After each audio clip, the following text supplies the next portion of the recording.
Halal Yahuwah. So, we are in the journey year 4, and this video just processing some more, getting some things off my chest. So, for the last 4 years, I've been making these videos, some on this channel, some on another channel. As then I was starting seeking the Most High by His name, was recovering from memory loss, so the videos was to help with that. I was going through a lot of memory loss back then, like bad. For people that never been through memory loss, you're not gonna understand it, like that my memory is returning. I can remember what I was like on the onset of losing my memory.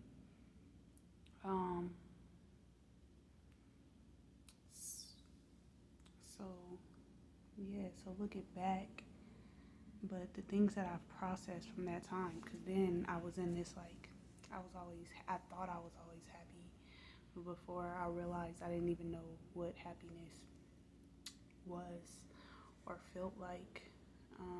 But I was in this state of, I was always happy, and I didn't remember, because when I was younger, I was always beat, and told you're happy. Like, nobody ever checked on me, nobody ever, and then learning now the environment, because of the environment that I grew up in, was because my granddad had his children as sex slaves. And now looking back, like, when we were younger, I witnessed my mom, me and my sisters witnessed my mom, and if you see my videos, it's in my testimony, witnessed my mom get sexually assaulted multiple times. And as a young child, me and my siblings, we tried to fight back. Some things that I felt shamed about being older, witnessing children be physically and sexually abused. I would freeze. That's something I felt horrible about. Like, it's also why I'm a big advocate for homeschooling, because the things that go on in daycares and public school, is so much to get into. The things that I've witnessed. Love your children, raise them at home. That's the natural family dynamic. This is not natural. This is not normal. We should start working from home.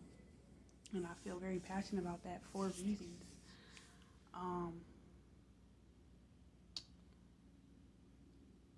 Scripture does also say that's the right way. But processing things. Because before that, I was just in this unnatural, overly happy mindset.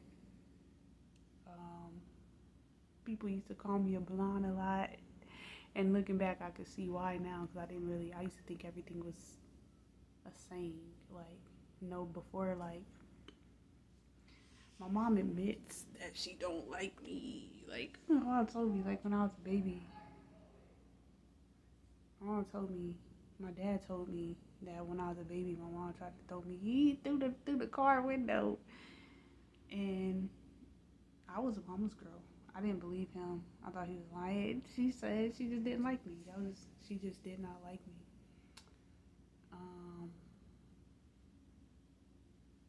And so me processing, I didn't really understand that my mom didn't like me until, like, recently, when the whole fallout and they failed plot to try to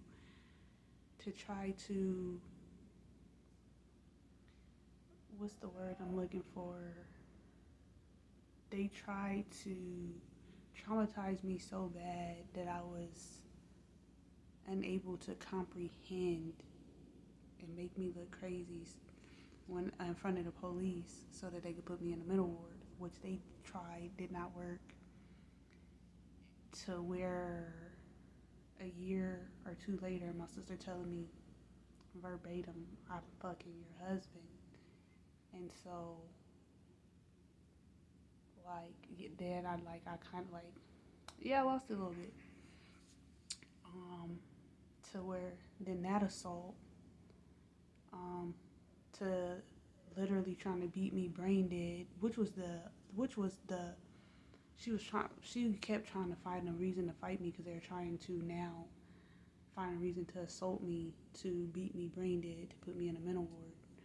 So figuring out like all of this, because like I didn't blame my mom for the stuff that happened when we were young, because I witnessed her be abused. But now piecing together, because like I always wonder why I woke up to strange white men standing over us, which is part of the reason that led to my mom trying to attack me and wanted me to lose my memory anyways, because my memory is starting to come back to me, and I had all these questions from when I was younger, and I asked my mom that, like, why do I have this memory? And me asking questions about things that, like, if my mom would have told me, like, they were bringing ice cream, I probably would have believed her. It was my mom. But every time, like, she acts so weird about it, and I don't ever take naps, and I always I don't know, but like then, even as that was when I was a child, when I was like 10, 11, me processing that, like, when I was adult, my mom tried to hook me up with one of her friends, and then she tried to convince me that she didn't because the guy's married, which she very did. So like, if my mom, are they like I had to get away from my family because it felt like I was standing on quicksand. I did not know who I could trust. Like, they would give me gifts, all this stuff, and then just like whenever it was the first of the month, this is the secret they don't know I know. The first 2 weeks of the month, whenever I get paid, they just real all up in my face, real buying me stuff, trying to take me out to dinner. The next 2 weeks, they know I ain't got no money. It's horrible. That's when they start their attacks. That's when it's like, was I tripping? Was this hate for me so clear and they wasn't loving me? But that was been my whole life. So it was like, I would go through these periods, like I would just be tripping. Like, maybe I was tripping. Maybe they wasn't beating me last week. Maybe I'm tripping. Maybe it was like, I had to get away. And now I'm processing all this stuff, and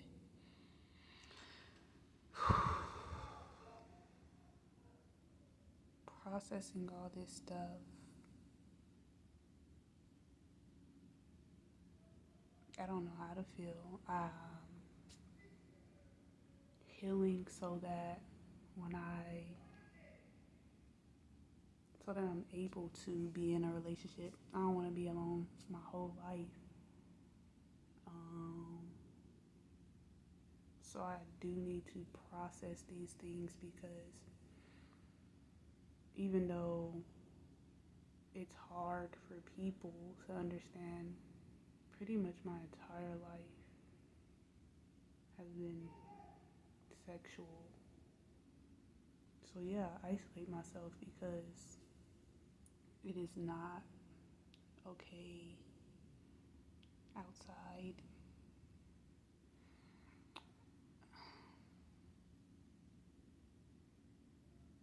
Like, I don't know how to describe it. And then I don't care to convince anyone that I'm telling the truth, because it's my life and I gotta live. Like, at the end of the day, I have these images in my head of the things that happen. So I don't really care what people think. I do have to speak them so that I can process them outwardly, and that when I go on to have conversations, I'm not confused, and so that I learn how to process things and communicate and grow. Because for a long time, like, I couldn't process so much. Like, I've been assaulted by men and women,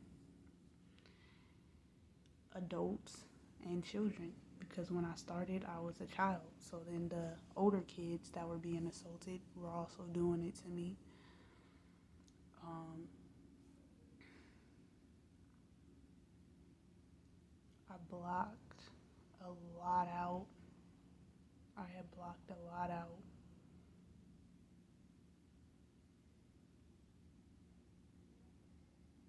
And so, like, that's where I am now, accepting, like, before I was beat and told, oh, you're happy, you're ungrateful, and, like, you have the best life. And no, I was getting sexually abused a lot of my life, sometimes almost every day, for years.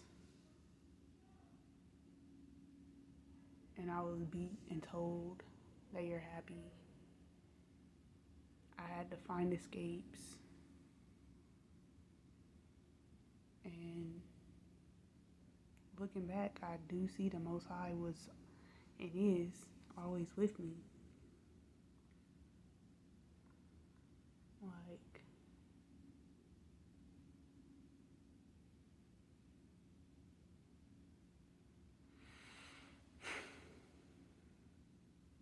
I don't know.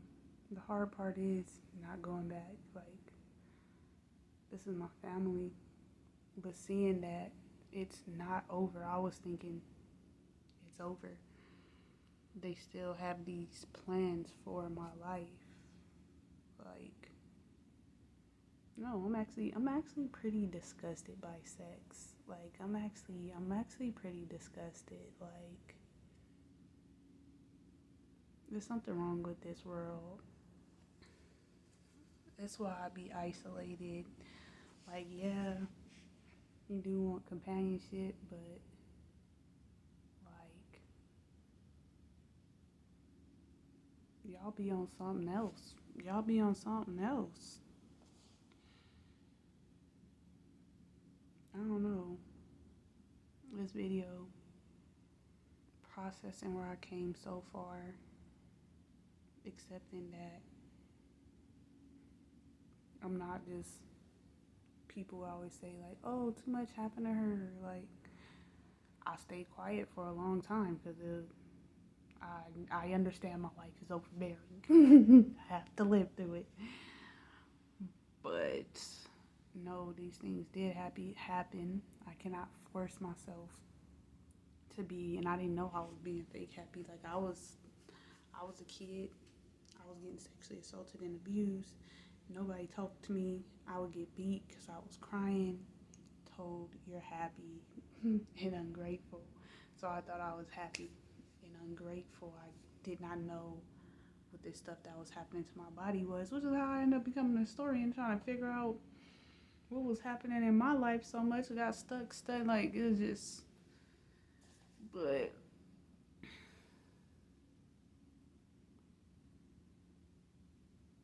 I don't know.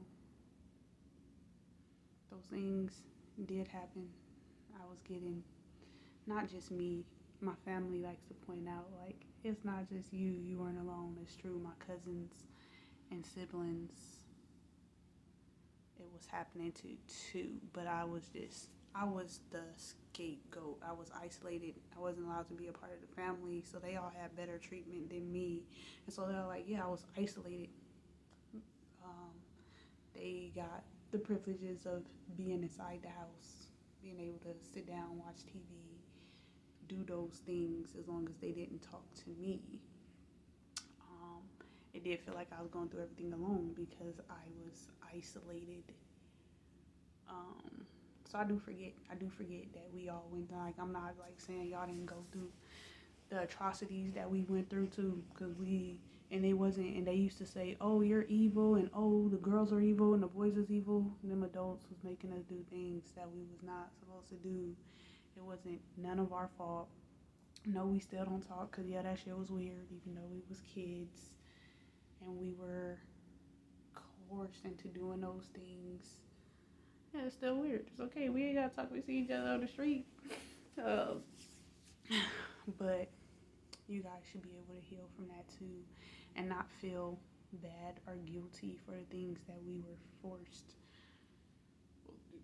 the things that we was told we was supposed to be doing as kids, because like we was not doing that stuff before, and we did not know. We was, I don't know, still processing all that. I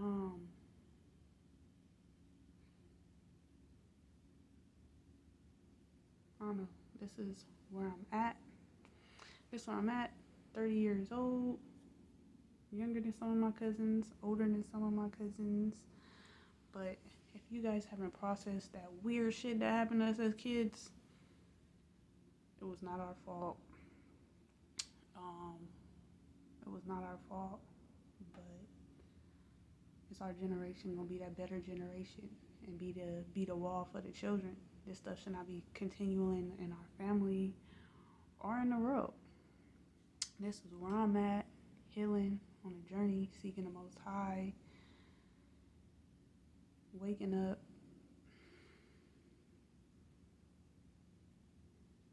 saved from the midst of the fire, saved from the midst of the fire.